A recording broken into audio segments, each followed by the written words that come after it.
Яңалыклар чыгарылыш үзешен башлап җибәрде. Студияда Алина Хисматуллина, хәерле кич. Чолода алкоголь продукциясын законсыз сатуны дәвам итәләре белгечләр кабат рейдка чыкты.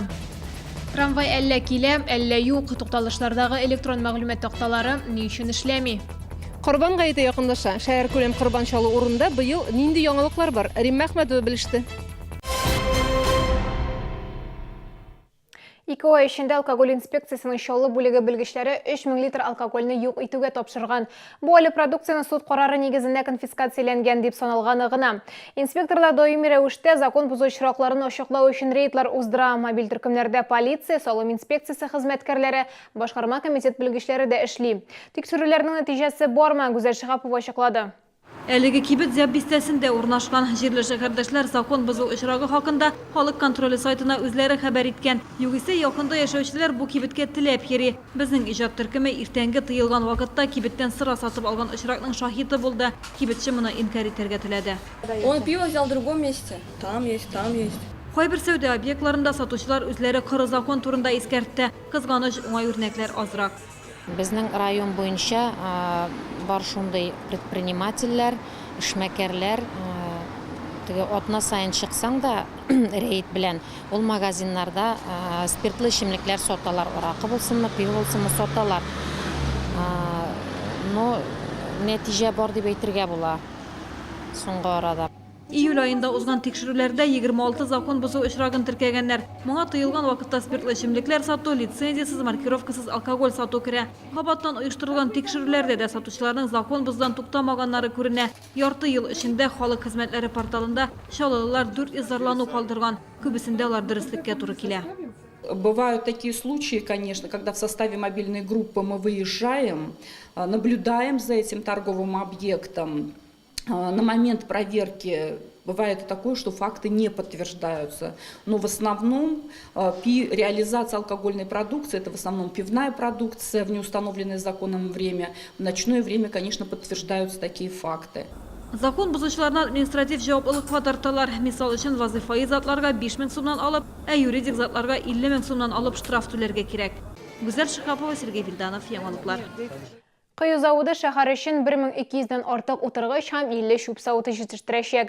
Алары сыры чуеннан кыйла, мотор һәм чыдамлы булуларына үстенә яңа җиһазлар вандалар ватмаслык итеп эшләнә. Яңа чуен эскәмияләр һәм урыннар ел ахырына кадәр шәһәрнең төрле районнарында урнаштырылачак.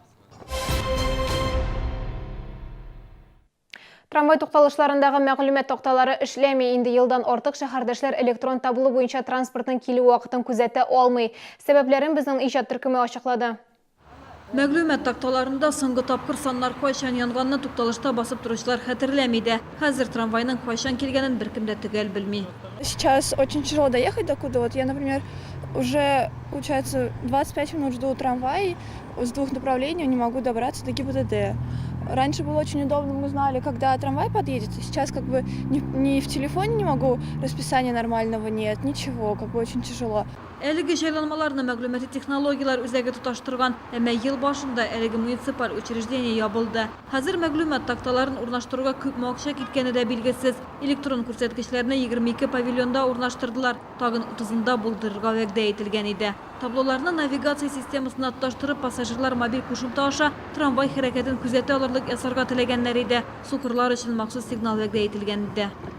Средства из доп. Доходов бюджета выделены. Сейчас проводятся закупочные процедуры по аукциону, после чего будет определена организация, которая будет их ремонтировать и обслуживать. Я думаю, что подрядчик определится в начале сентября. Там 30 дней по аукциону должно пройти. После этого приступит к работам.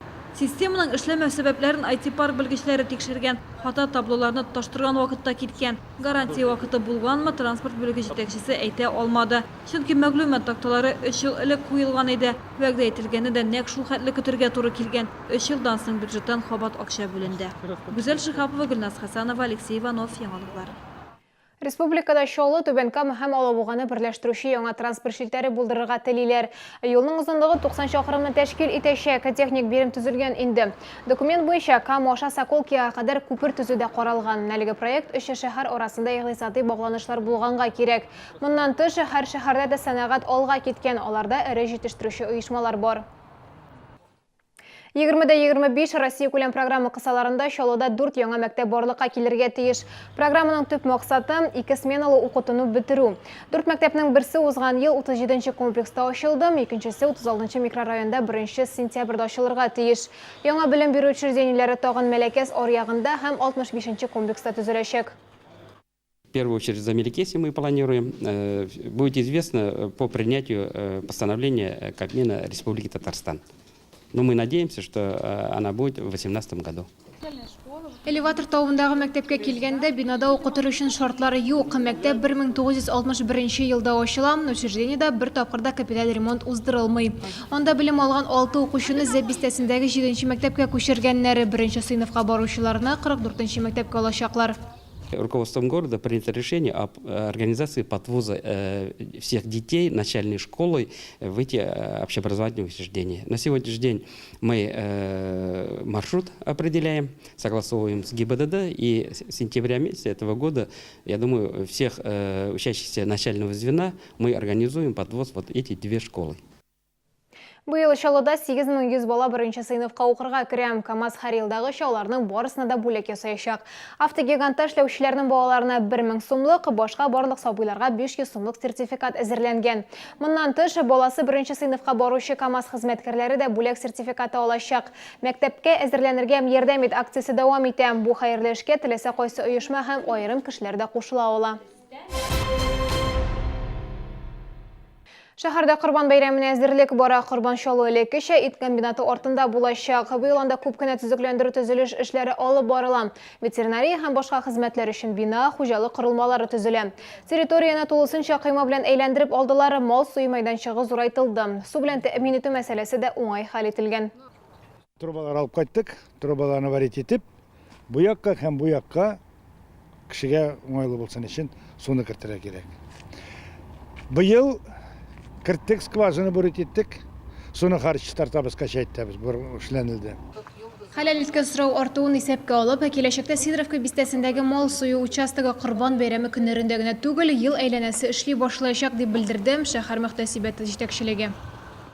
Хәзер эштәлегендә реклама булган мәгълүмат Шалога янәдән умартачы Пигановлар килде.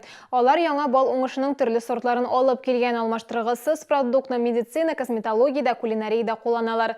Файдалы бал белән умартачылар Шаллы халкында сыйларга әзер. Бу юлы Пигановлар балның 20дән артык төрен алып килгәннәр, һәркем үзенә ошаганын сайлый ала. Һәр сорт тәме һәм файдалы үзлекләре белән аерылып тора. Балны Адыгея, Төньяк Кавказ, Краснодар өлкәләренең экологик чиста урыннарыннан җыйганнар. Умартачылар кәрәзле балды алып килгән. Балавыз натураль элементларга һәм витаминнарга бай. Еще один лидер по полезным свойствам – мед диких пчел. Самый сильный мед в природе. Единственный мед, который не проходит медогонку. В нем содержится маточное молочко, трутневое, перга, кедровая живица, ну и наши классические меда, гречка, липа, акация. Сатып алучылар балның тәмен урында уктатып карый ала. Балның төсе алтын су, сары, кара сары булырга мөмкин. Бу умарта кортларының нектарына нинди чәчәкләрдән җыюына бәйле. Сатуда юкә, каштан, карабыдай, сары ромашка һәм башка үсемлек баллары бар. 1 килограмм сортлы бал алучыга 1 килограмм чәчәк балы бүләккә. Чәчәк балының 3 литры нибары 1000 сум. Умартачылар иртәнге 10-нан кичке 7-гә кадәр КамАЗ мәдәният йортында эшлиләр. Ярминкә 20 августка кадәр дәвам итәчәк. Бу сезгә искәрәш соңгы мәгълүматыбыз иде. Мин Алина Хисматуллина сезнең белән сау булашам. Игътибарыгыз өчен рәхмәт.